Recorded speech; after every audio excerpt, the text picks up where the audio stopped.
A terrible accident has left the Deadliest catch family grieving a devastating loss. One of their bravest fishermen paid the ultimate price in the dangerous fight against the sea. The crew was caught in a deadly storm, and what started as a routine haul quickly turned into a fight for survival. How could something so routine turn so tragic? Let us uncover what really happened in those terrifying final moments that will make you fear the ocean like never before. With almost 60 pots already pulled and loaded, Jake's crew thought they were heading toward a huge payday. They'd pushed further northwest than ever, gambling for the motherlode of crabs. And it worked. The nets were fuller than anyone dared to dream, easily 200, maybe 300 crabs in a single haul. For a few hours, it was like all their hard work had finally paid off. Then the weather turned, fast.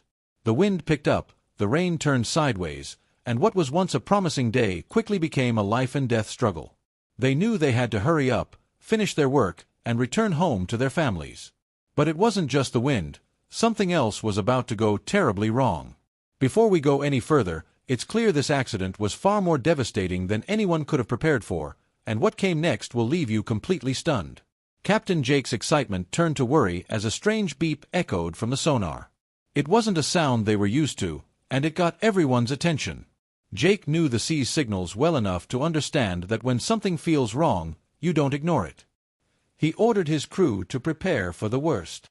That anchor cable needed to stay tight, or the winch could rip clean off the ship, which would spell disaster. Jake's hands were tied. His main concern now was trying to keep everyone safe. The situation on deck went from bad to worse in no time. The rain was relentless, the waves smashing the boat like a giant's fist.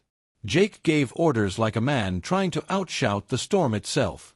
The most dangerous spot on deck became the winch.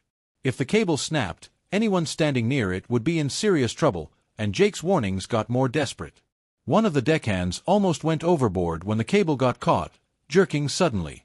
It was the kind of moment that made everyone freeze in terror for a split second. They had all seen enough men go overboard to know that it's often the last anyone sees of them. Then, as if the sea wasn't trouble enough, another ship came creeping dangerously close. It was the Wizard. Captain Jake had seen her many times before, but not like this, not this close, and not in a storm like this. It seemed like a collision was unavoidable. The crews of both ships braced for impact, and you could feel the panic. The waves heaved, and the two vessels barely missed crashing into each other. But while they avoided a direct hit, it was close enough to leave everyone rattled. Jake couldn't deal with the Wizard's captain right then. He had a whole crew relying on him to make the right decisions to get them back to port in one piece. But no matter how experienced a captain you are, there are moments when the ocean just doesn't care. One wrong move, one slip on the wet deck, and tragedy strikes. A crew member lost his footing, and the next thing anyone knew, he was gone. The freezing cold of the Bering Sea swallowed him up in seconds, and the crew could only stare in horror. They'd pulled up a haul bigger than anything they'd seen before, but it didn't matter anymore. In one heart-stopping moment, the reality of their dangerous life came crashing back. Jake and his crew knew they had to keep going, but the mood on the ship had darkened. The high of catching so many crabs meant nothing compared to the low of losing a man. Jake tried to keep them moving, shouting orders, keeping them focused, but everyone knew something had changed. Each wave that hit the ship felt like it was mocking them. When you're at sea, you don't have time to process grief. You have to keep moving, keep working, and hope you make it back to land. But then, just as they tried to wrap up and head back, something else caught Jake's attention. Another strange noise from below. Not the anchor, not the cable, but something else entirely. The sea was playing tricks, and whatever was going on down there, it wasn't good. Jake had to make a call. Should they stick around and figure out what was happening or cut their losses and get home before something worse happened? The crew waited for his decision, each of them knowing that the wrong move could mean more than just losing crabs. It could mean losing more lives. The Wizard's captain, meanwhile, was furious. He knew his ship had barely escaped a collision, and his frustration boiled over as he shouted into the radio, questioning Jake's decisions. The two captains exchanged words, but the tension was clear. There was no room for error, not in these conditions, and definitely not when lives were on the line. The Bering Sea wasn't forgiving, and neither were the men who sailed it. The crew thought the worst was over, but another storm was already coming, one that would push their strength and courage to the edge. Back on the Wizard, The crew dealt with the aftermath of the near collision. The captain tried to calm his men down, explaining that they'd done the best they could under the circumstances. It was a close call, but they'd avoided a complete disaster, at least for now. But the real storm wasn't just outside. It was also in the minds of the crew, who now had to face the fact that their job was more dangerous than they ever wanted to admit. Every man there knew that the sea didn't play favorites. Today it was Jake's crew, tomorrow it could be theirs. The calm that followed didn't last long. Another wave hit, and this time it almost took Jacob, one of Jake's deckhands, overboard. He managed to grab onto the railing just in time, pulling himself back on deck, but it was too close. Jacob's face was pale, his hands shaking, but he forced a smile. That's what they did. They laughed off the fear because if you didn't, it would eat you alive. Captain Jake knew it too. He shouted an apology, but Jacob waved it off, though everyone could see just how shaken he really was. And then came the next challenge. Over on the Summer Bay, Captain Wild Bill faced his own crisis when a crew member went overboard. In the middle of hauling their pots, a man slipped, and before anyone could react, he was in the freezing water. The crew acted fast, pulling him back on board, but the damage was done. The shock of the icy water left the man shivering, barely able to stand. Bill knew that they couldn't stop, they had to keep working, but he also knew they'd dodged a bullet. The Bering Sea doesn't often give second chances. Captain Jake, Captain Wild Bill, Captain Keith, and Captain Harley, each of them had faced challenges that week that pushed them to their limits. They'd lost a man, nearly collided, battled the elements, and somehow kept going. It wasn't about the crabs anymore, it was about survival. The Bering Sea is a cruel place, and the men who fish its waters know that better than anyone. They go out there for the thrill, for the money, for the chance to prove themselves. But sometimes, the cost is too high. Captain Jake knew that, as did every other captain who'd been out there long enough. The sea doesn't give second chances, and when it does, you count yourself lucky and move on. They'd all seen enough to know that you take what the sea gives and you keep moving, because stopping means you're done. But the challenges weren't over yet. As the Cornelia Marie continued on, Captain Josh had to navigate through an area known for its unpredictable underwater currents. The sea below was a maze of currents that could pull the boat off course in seconds. The navigation instruments were working overtime, and the crew had to stay on high alert. The deckhands were exhausted, their muscles aching from the constant battle with the equipment and the sea. But there was no room for rest. Josh knew they couldn't afford to make a mistake, not in these waters. The waves grew bigger, crashing against the hull and sending icy spray across the deck. Captain Casey kept his eyes on the instruments, watching the depth gauge as they moved through the treacherous waters. One wrong move and they could end up grounded on an unseen reef, or worse, flipped by an underwater current they hadn't anticipated. The tension on the deck was palpable, every man knowing that their fate rested on the captain's decisions and the reliability of their instruments. Suddenly, the boat lurched to one side, and Josh grabbed the wheel, fighting to keep them steady. A powerful current had caught them, pulling the boat dangerously off course.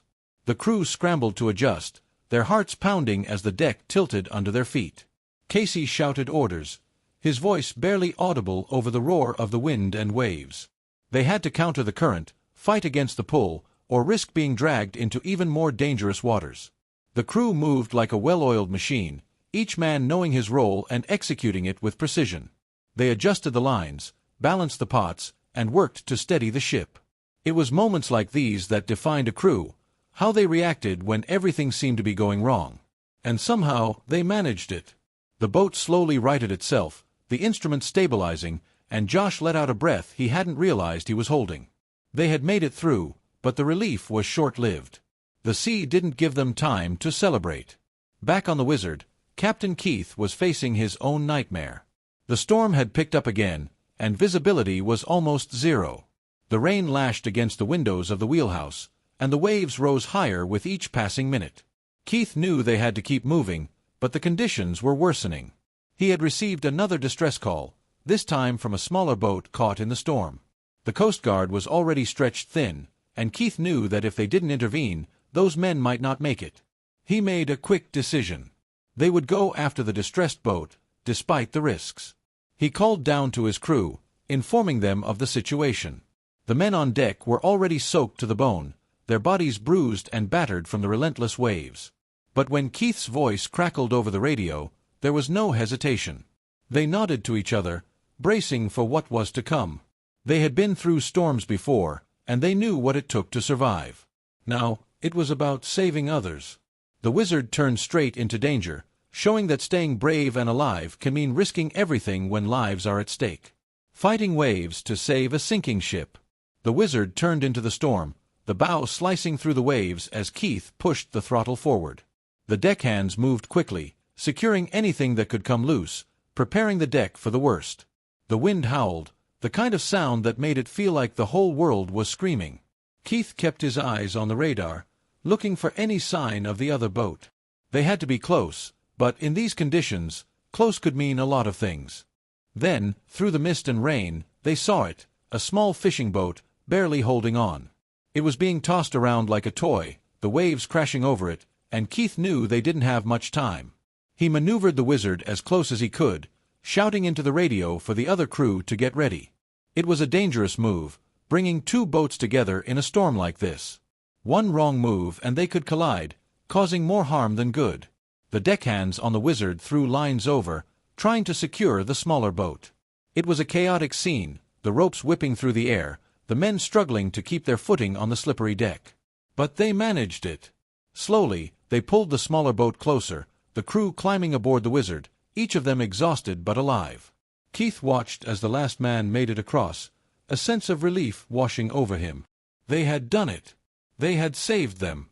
But the storm wasn't over, and now they had even more lives depending on them. As the wizard fought its way back through the storm, Keith couldn't help but think about the risks they had taken. The Bering Sea was a place where mistakes cost lives, and they had been lucky. But luck wasn't something you could count on. He looked at the men huddled on deck, their faces pale and their eyes wide with fear. They had come close, too close. And he knew that the next time, they might not be so fortunate. On the summer bay, Captain Wild Bill was dealing with his own crisis. The storm had reached them, and the deck was a dangerous place to be. The waves crashed over the side, the icy water flooding the deck and making every step a risk. Bill knew they had to keep going, but the conditions were brutal. The men were exhausted, their bodies pushed to the limit, and Bill could see the fear in their eyes. They had already pulled one man out of the water that day, and the last thing they needed was another accident. But the sea didn't care about what they needed. As they worked to haul in the last of their pots, another wave hit, this one larger than the rest. It swept across the deck, knocking one of the men off his feet. He slid across the deck, his hands scrambling for something to hold onto. Bill watched from the wheelhouse, his heart in his throat. The man managed to grab onto a railing, pulling himself back up, but it was too close. Bill knew they had to get out of there. The crabs weren't worth losing another man. He called down to the deck, telling the crew to secure everything and get ready to head back to port. The men moved quickly, their relief evident. They had been pushing their luck, and they all knew it. As they turned the boat towards home, Bill couldn't help but feel a sense of failure. They had come out here to do a job, and they had done it, but at what cost? The sea had taken its toll, and Bill knew that they had been lucky to make it out with their lives. Back on the Cornelia Marie, Captain Josh was still battling the storm. The waves were relentless, the wind howling, and the deck was a dangerous place to be. The crew worked tirelessly, their bodies aching, their hands numb from the cold. They had been through storms before, but this one was different. It was like the sea was trying to break them, to see how much they could take before they gave in.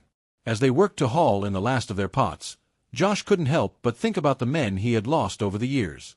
The sea was a cruel mistress, and she didn't care about the lives she took. She didn't care about the families waiting at home or the dreams of the men who sailed her waters. She took what she wanted, and there was nothing anyone could do about it. The storm finally began to ease, the waves slowly subsiding, the wind dying down. The men of Summer Bay, Cornelia Marie, the Wizard, and all the other boats out on the Bering Sea had faced one of the toughest weeks of their lives. They had lost a man, saved another, and come close to losing it all.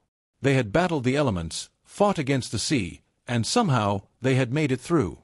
Was this accident a tragic consequence of nature's fury, or could more have been done to prevent it? Tell us your thoughts and remember to like and subscribe for more.